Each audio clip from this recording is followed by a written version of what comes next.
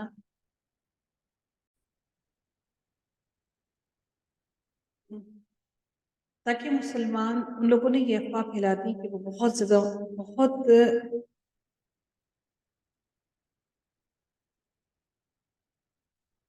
تاکہ مسلمانوں کے دلوں میں ایک روک طاری ہو جائے اور مسلمان ڈر جائیں اس سے۔ تو ابو سفیان نے، روایات میں آتا ہے کہ ابو سفیان نے پیسے دے کر لوگوں کو جنگ کے لیے تیاری کروائی تاکہ مسلمانوں کے پاس جب یہ بات پہنچے کہ اتنے زیادہ کافر مشرکین مکہ ان سے لڑنے کے لیے آ رہے ہیں تو ان کے دلوں میں ڈر اور خوف طاری ہو جائے۔ تو ان کا مسلمانوں کے دلوں میں خوف تو طاری نہ ہوا، بلکہ اللہ تعالیٰ نے ان کو ایمان میں مزید بڑھا دیا، اور تمام مسلمانوں نے کیا کہا، وَقَالُوا حَسْبُنَا اللَّهُ وَنِعْمَ الْوَكِيلُ، انہوں نے کہا کہ اللہ ہی ہمارے لیے کافی ہے اور وہی سب سے بڑا کارساز ہے۔ وکیل عربی زبان کا لفظ ہے، اردو میں بھی ہم وکیل کا لفظ استعمال کرتے ہیں جس کا معنی ہوتا ہے کارساز، یعنی کہ وہ کارساز جس کا کوئی اور ذریعہ نہ ہو، یعنی کہ اس کو کہیں اور سے نجات پانے کا ذریعہ نہ ہو۔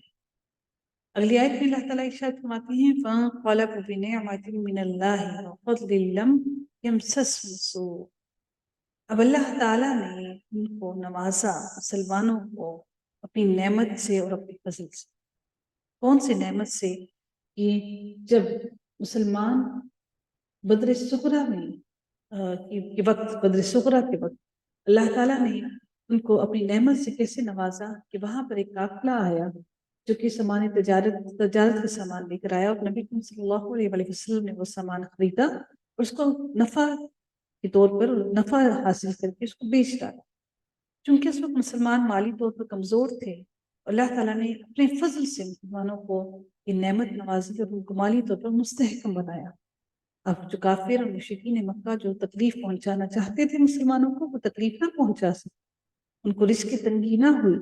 ان کے ہاتھ وہ مفلس نہ ہوئے، وہ کسی بھی قسم کی مشرکین مکہ مسلمانوں کو تکلیف نہ پہنچا سکے۔ اللہ تعالیٰ ارشاد فرماتے ہیں یہ کیوں ہوا؟ وَاتَّبَعُوا رِضْوَانَ اللَّهِ، اس وجہ سے ہوا کہ انہوں نے اللہ کی رضا حاصل کرنا چاہی۔ اللہ کی رضا حاصل کرنے کی وجہ سے، اللہ کی رضا حاصل کرنے کی وجہ سے اللہ تعالیٰ نے ان کو ان نعمت نوازی اور اپنا فضل دیا۔ اور پھر اللہ تعالیٰ ارشاد فرماتے ہیں اللہ ذو فضل عظیم، اللہ تعالیٰ بڑے فضل والا۔ انما ذالکم الشیطان یخوف اولیاءہ، اللہ تعالیٰ ارشاد فرماتے ہیں کہ بے شک شیطان وہ تمہیں اپنے دوستوں سے، اپنے یاروں سے، اپنے احباب سے تمہیں خوف دلاتا ہے کہ تم اللہ کی راہ میں جہاد نہ کرو، تمہارے دلوں کو بزدلی میں ڈالتا ہے تاکہ تم لڑو نہیں اللہ کی راہ میں، تمہیں خوف میں مبتلا کر۔ اللہ تعالیٰ ارشاد فرماتے ہیں فَلَا تَخَافُوهُمْ وَخَافُونِي، اور تم ان سے مت ڈرو، نہ شیطان کی وسوسوں میں آؤ اور نہ ہی تم ان لوگوں سے ڈرو جو مشرکین مکہ ہیں جو تمہیں ڈرائے ہوئے ہیں۔ بلکہ تم ڈرو، وخافونی، بلکہ تم مجھ سے ڈرو، ان کنتم مؤمنین، اگر تم مومن۔ اللہ تعالیٰ ارشاد فرماتے ہیں اگلی آیت کے اندر، وَلَا يَحْزُنْكَ الَّذِينَ يُسَارِعُونَ فِي الْكُفْرِ۔ اب نبی کریم صلی اللہ علیہ وسلم جب حالت دیکھتے تھے مشرکین مکہ کی کہ وہ شرک میں بڑھتے ہی جا رہے ہیں، دوڑ دھوپ کر رہے ہیں، جلدی کر رہے ہیں، آگے بڑھے جا رہے ہیں اپنے گناہوں میں، نبی کریم صلی اللہ علیہ وسلم چاہتے تھے کہ سب کے سب مسلمان ہو جائیں، کیونکہ وہ انہی کے عزیز و اقارب، رشتہ دار، دوست، جن کے ساتھ زندگی گزاری۔ اللہ تعالیٰ ارشاد فرماتے ہیں کہ ان کا کفر کرنا، ان کا کفر کے لیے آگے بڑھنا آپ وہ ممکن ہرگز نہ کریں۔ انہم لن یضروا اللہ شیئا، ان کا یہ کفر کرنا، وہ یہ سمجھتے ہیں کہ اللہ کو کوئی نقصان پہنچا سکتے ہیں، لیکن ان کا کفر کرنا اللہ کو قطعاً کوئی نقصان نہیں پہنچا سکتا۔ یرید اللہ الا یجعل لهم حظا فی الآخرہ، اللہ تعالیٰ ارشاد فرماتے ہیں کہ اللہ چاہتا ہے کہ ان کی دنیا کوئی آخرت میں ان کے لیے کوئی حصہ نہ رکھا جائے، ان کو آخرت میں کچھ نہ ملے، ان کی کسی ایک کام کا بھی کوئی اجر ان کے لیے آخرت میں نہیں ہے، لیکن اللہ نے آخرت میں ان کے لیے کیا تیار کر رکھا ہے؟ وَلَهُمْ عَذَابٌ عَظِيمٌ، ان کے لیے ایک بہت بڑا عذاب تیار کر رکھا ہے اللہ نے، جنہوں نے کفر کیا اور کفر کو پھیلایا، جنہوں نے گناہ کیا اور گناہ کرنے میں جلدی بھی کی، جنہوں نے گناہ کیا اور گناہ میں لوگوں کو بھی راغب کیا۔ ان الذين اشتروا الكفر بالایمان، اللہ تعالیٰ ارشاد فرماتے ہیں کہ بے شک جو انہوں نے خرید و فروخت کی ہے، جو تجارت کی ہے کفر کے بدلے، جو انہوں نے ایمان کے بدلے جو کفر خرید لیا ہے، اللہ تعالیٰ ارشاد فرماتے ہیں ان کی یہ تجارت، وہ سمجھتے ہیں کہ ان کا کفر کرنا، ان کا کفر لینا ایمان کے بدلے اللہ کے دین کو نقصان پہنچا رہا ہے، اللہ کو نقصان پہنچا رہا ہے، تو اللہ تعالیٰ ارشاد فرماتے ہیں ہرگز ان کا یہ تجارت ان کی اللہ قطعاً کوئی ذرتی برابر بھی نقصان نہیں پہنچا سکتی۔ وَلَهُمْ عَذَابٌ أَلِيمٌ، بلکہ ان کے لیے تو ایک دردناک عذاب تیار کر رکھا ہے۔ اللہ تعالیٰ اگلی آیت میں ارشاد فرماتے ہیں وَلَا يَحْسَبَنَّ الَّذِينَ كَفَرُوا أَنَّمَا نُمْلِي لَهُمْ خَيْرٌ لِأَنفُسِهِمْ، اب یہ کافر یہ گمان کر بیٹھے کہ اب غزوہ احد کے اندر جو انہیں کامیابی مل گئی، اب وہ یہ گمان کر بیٹھے ہیں کہ یہ جو ہمیں مہلت مل رہی ہے، یہ جو در حقیقت اللہ تعالیٰ نے ہمیں فتح دی ہے، یہ ہمارے لیے بہتر ہے، یہ ہمارے لیے اب ہمارے لیے خیر کے دروازے کھل گئے ہیں کہ ہم حق پر ہیں، اس لیے نہیں۔ اللہ تعالیٰ آگے فرماتے ہیں انما نملی لہم لیزدادوا اثما، بلکہ ہم تو اس لیے ان کو ڈھیل دیے جا رہے ہیں تاکہ وہ اور بڑھ جائیں اپنے گناہوں کے اندر، وہ اتنا بڑھ جائیں اپنے گناہوں کے اندر کہ ان کو اندھیرے میں کچھ دکھائی ہی نہ دے، ان کو ذرہ بھر بھی کوئی روشنی کی کرن نظر ہی نہ آئے، بلکہ اللہ تعالیٰ نے انہی لوگوں کے لیے رسوا کرنے والا عذاب تیار کر رکھا ہے۔ کون سا رسوائی کا عذاب جو اللہ نے ان کو دنیا میں بھی دیا اور آخرت میں بھی دے گا؟ دنیا میں ان کے سارے نام، نسب، ان کی شان و شوکت سب ختم ہو گئی، سارا غرور اور تکبر ختم ہو گیا، اور اللہ تعالیٰ نے مسلمانوں کو فتح و کامیابی نصیب کر۔ اللہ تعالیٰ ارشاد فرماتے ہیں ما کان اللہ لیذر المؤمنین علی ما انتم علیہ حتی یمیز الخبیث من الطیب، اللہ تعالیٰ ارشاد فرماتے ہیں کہ اللہ تعالیٰ نے یہ تم لوگوں کی آزمائش اس لیے کی، یہ جو تمہاری فتح کو اللہ تعالیٰ نے ناکامی میں بدل دیا، تاکہ اللہ تعالیٰ مومنین کے لیے آسانی کر دے، ان کے بیچ میں سے منافقین کو ان سے الگ کر دے، تاکہ ان کو دکھا دے، اللہ چاہتا ہے کہ وہ تم لوگوں کو دکھا دے کہ کون تم میں سے مومن ہے اور کون تم میں سے ناپاک ہے، کس کے ارادے ناپاک ہے، کون منافقت کر رہے ہیں۔ سورہ توبہ کے اندر اللہ تعالیٰ نے واضح الفاظ میں ان سارے کے سارے منافقین کو انکل کر الگ کر دیا۔ منافقت تھی ان لوگوں میں اور وہ مسلمانوں کے اندر گٹھ جوڑ کر کے بیٹھے ہوئے تھے، مسلمانوں کو ان کو الگ کرنا، ان کو پہچاننا بہت مشکل تھا۔ اللہ تعالیٰ مزید ارشاد فرماتے ہیں وما کان اللہ لیطلعکم، اللہ تعالیٰ اگر چاہتا تو غیب کا علم نبی صلی اللہ علیہ وسلم کو مکمل دے دیتا اور ان کو بتا دیتا کہ یہ منافق ہیں تمہارے لیے، انہیں خود سے ہی معلوم ہوتا، لیکن یہ اطلاع بھی اللہ تعالیٰ نے نبی صلی اللہ علیہ وسلم کو دی۔ اللہ تعالیٰ نے تمام انبیاء کو مکمل طور پر غیب کا علم کسی کو بھی نہیں دیا، غیب کا علم صرف اللہ کے پاس ہے۔ لیکن اللہ تعالیٰ ارشاد فرماتے ہیں وَلَكِنَّ اللَّهَ يَجْتَبِي مِن رُّسُلِهِ مَن يَشَاءُ، لیکن اللہ تعالیٰ ارشاد فرماتے ہیں کہ اللہ تعالیٰ نے چن لیا اپنے کچھ رسولوں کو، جن کو اللہ نے جتنا چاہا اتنا ان کے لیے غیب کا علم کو عطا کیا، تاکہ وہ ان کے لیے مددگار ثابت ہو، دائی بننے میں، اللہ کے دین کا لوگوں کو علم دینے میں، اور اللہ کے دین کی طرف لوگوں کو بلانے میں ان کی مدد کرے۔ باقی سارا کا سارا غیب کا علم سب اللہ کے پاس ہے۔ اب اللہ تعالیٰ ارشاد فرماتے ہیں فَآمِنُوا بِاللَّهِ وَرُسُلِهِ، بس سب کے سب لوگ اللہ پر اور اس کے رسولوں پر، ایک رسول کا نہیں کہا بلکہ اس کے تمام رسولوں پر ایمان لے آؤ۔ وَإِن تُؤْمِنُوا وَتَتَّقُوا فَلَكُمْ أَجْرٌ عَظِيمٌ، اور اگر تم ایمان لے آؤ، تم تقوی اختیار کر لو تو یہ تمہارے لیے بہت بہتر ہے۔ اور پھر اللہ نے اب مومنین کے اجر کے لیے بتا دیا، اعلان کر دیا کہ اے مومنوں تمہارے لیے اجر عظیم ہے۔ وَلَا يَحْسَبَنَّ الَّذِينَ يَبْخَلُونَ، اب وہ لوگ جو لوگ بخیل ہیں، جو بخل کرتے ہیں، تو یہ گمان کرتے ہیں کہ جو اللہ تعالیٰ نے ان کو دیا ہے اس میں سے چھپا کر سنبھال کر رکھ لیں گے۔ اللہ تعالیٰ ارشاد فرماتے ہیں بما آتاہم اللہ من فضلہ، اللہ تعالیٰ نے جو ان کو دیا، جو عطا کیا، اللہ نے جو اپنے فضل سے ان کو عطا کیا، وہ سمجھتے ہیں اس میں بخل کر کے، اس کو چھپا کر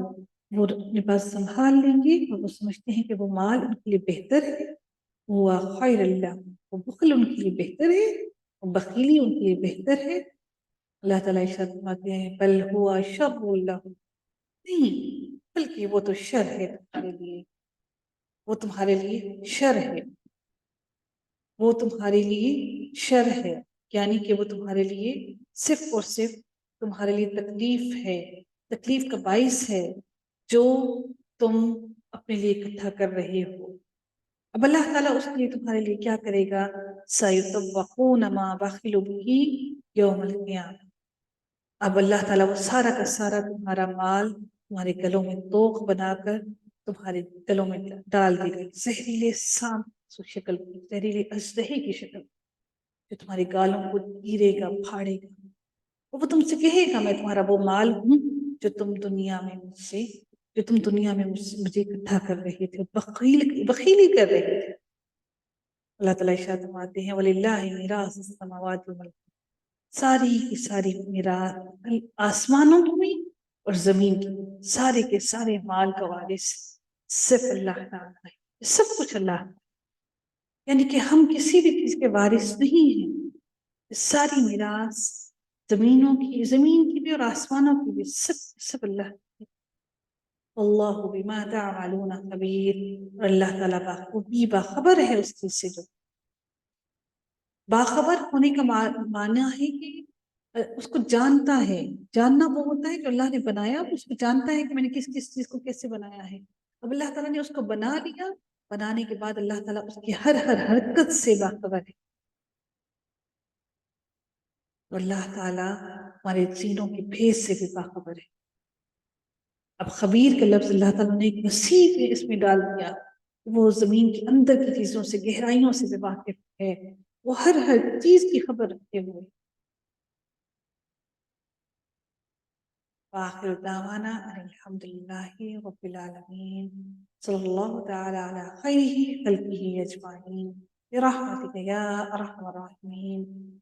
سبحانك اللهم وبحمدك نشهد ان لا اله الا انت نستغفرك ونتوب اليك۔ السلام عليكم ورحمة الله وبركاته۔